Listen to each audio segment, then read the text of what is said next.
إن الحمد لله نحمده ونستعينه ونستغفره ونعوذ بالله من شرور أنفسنا ومن سيئات أعمالنا من يهده الله فلا مضل له ومن يضلل فلا هادي له أشهد أن لا إله إلا الله وحده لا شريك له وأشهد أن محمدا عبده ورسوله صلى الله عليه وعلى آله وصحبه ومن تبعهم بإحسان إلى يوم الدين.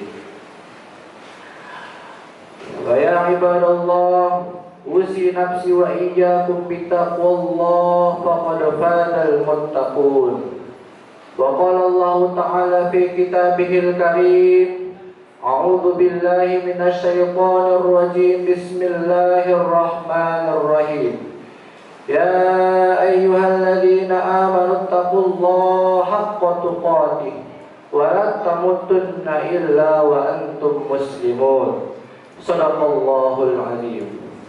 Jamaah Jumat rahimakumullah, bersyukur kita kepada Allah Subhanahu wa taala dengan mengucapkan lafaz alhamdulillahi rabbil alamin.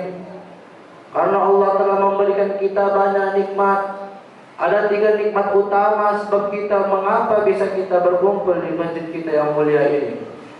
Yang pertama adalah nikmat iman. Yang kedua adalah nikmat kesehatan. Dan yang ketiga adalah nikmat kesempatan. Ketika Allah menarik saja salah satu nikmat dari nikmat tadi, maka kita tidak mungkin bisa untuk melaksanakan sholat Jumat berjamaah di masjid yang kita muliakan ini. Yang kedua, salawat dan salam kepada Nabi Muhammad sallallahu alaihi wasallam. Karena beliaulah yang telah membenahi seluruh akhlak-akhlak manusia di muka bumi ini. Ketika beliau tidak diutus Allah ke muka bumi ini, mungkin kita masih di zaman jahiliyah seperti zaman-zaman dahulu. Jamaah Jumat rahimakumullah, melalui mimbar Jumat ini, khatib berwasiat kepada seluruh jamaah sekalian untuk senantiasa meningkatkan ketakwaan dan keimanan kita kepada Allah Subhanahu wa taala.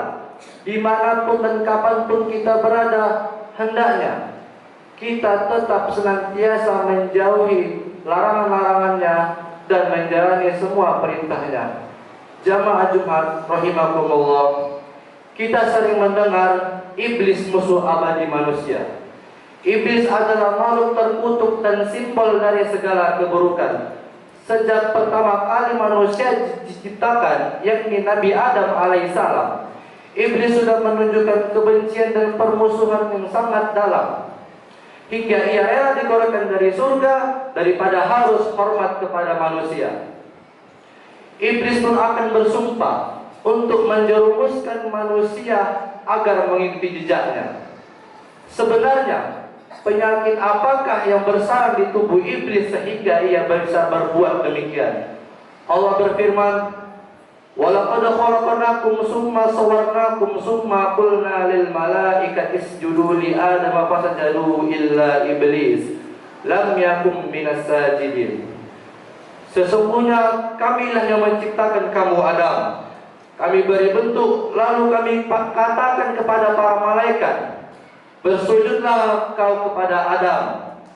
Mereka pun bersujud, kecuali iblis menolak bersama yang bersujud.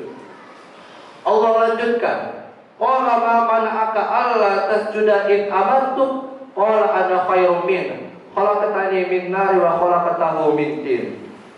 Apakah yang menghalangimu untuk bersujud kepada Adam ketika aku perintahkan kepadamu untuk bersujud? Iblis pun menjawab, kami lebih baik daripada dia. Engkau ciptakan kami dari api sementara ia dari tanah. Bersujud yang dimaksud adalah sebuah sujud penghormatan dan bukan sebuah sujud penyembahan. Walaupun hanya sebatas sujud penghormatan, iblis tetap membangkang atas perintah Tuhan tersebut. Tapi iblis percaya akan keberadaan dan kekuasaan Allah Subhanahu wa taala. Tapi kesombongannya atas Nabi Adam alaihissalam sehingga ia berani berbuat demikian. Iblis yang tercipta dari api merasa lebih unggul daripada Nabi Adam yang tercipta dari tanah. Demikianlah keangkuhan makhluk bernama iblis. Iblis hanya bisa mempertimbangkan kepada siapa dia harus bersujud dan bukan siapa yang mempertimbangkan dia untuk bersujud. Yang mewujudkan adalah tentu saja alasan yang dia pakai, yakni adanya mengandaikan perbedaan atau derajat antara iblis dan Nabi Adam. Alasan primordialitas ini sama atau mirip ketika kita mengatakan bahwa orang Arab lebih baik daripada orang Indonesia, atau sebaliknya, etnis Tionghoa lebih istimewa daripada suku Jawa, atau sebaliknya.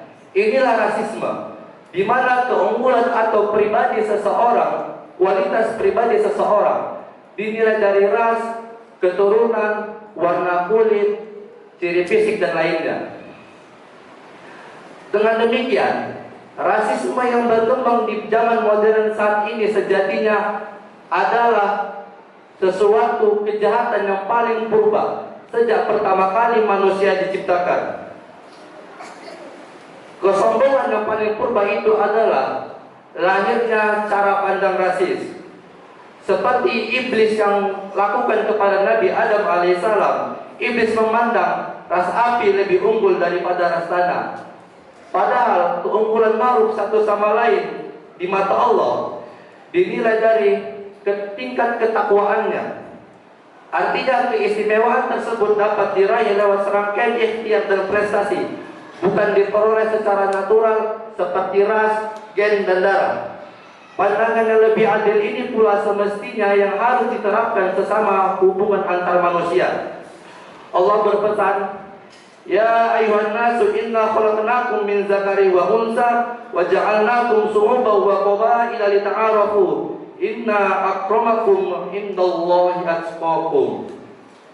Hai manusia, sesungguhnya kami ciptakan kamu dari seorang laki-laki dan seorang perempuan dan menjadikan kamu berbangsa-bangsa dan bersuku-suku untuk saling kenal mengenal. Sesungguhnya orang yang paling mulia di antara kamu di sisi Allah ialah orang yang paling takwa di antara kamu.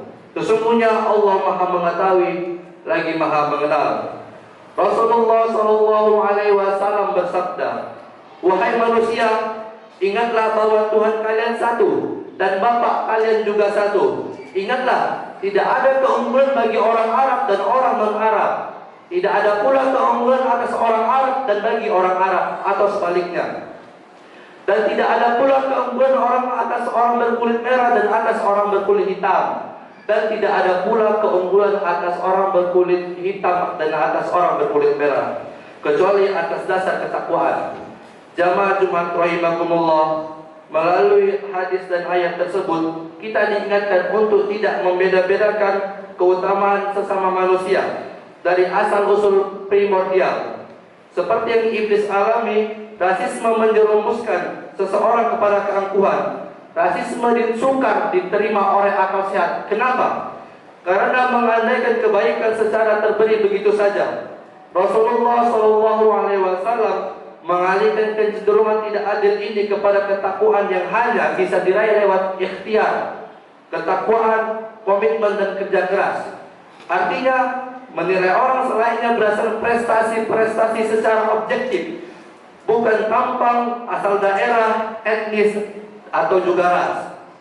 Rasisme dan kesombongan iblis termasuk dosa yang cukup berat.